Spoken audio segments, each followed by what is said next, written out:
আমাদের plan success. সারা ভিখারি বাচ্চাটাকে উচিত শিক্ষা দেওয়া হয়েছে। তবে যাই বলো, পল্লবীর জবাব নেই। পুলিশের সামনে কেঁদে কেঁদে গয়নার জন্য কি নাটকটাই যে করলো।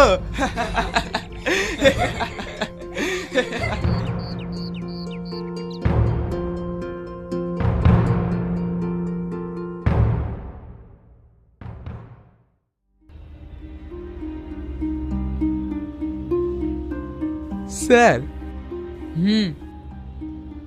স্যার, বিয়ে বাড়ি গয়না জামাই চুরি করেনি, আমি চুরি করেছি।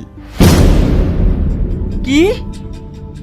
হ্যাঁ স্যার, জামাই নির্দোষ, ওকে ছেড়ে দেন, আমি নিজে সারেন্ডার করছি।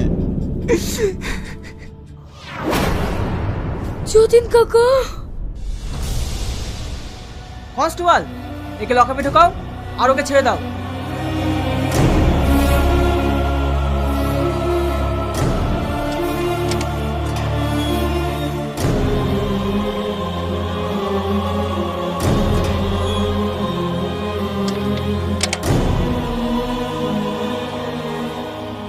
এটা তুমি কেন করলে কাকা? বিশ্বাস করবা, সত্যি আমি গহনা চুরি করেছি। মিথ্যা কথা বলো না কাকা। আমাদের বাড়িতে তুমি 20 বছর ধরে কাজ করছো।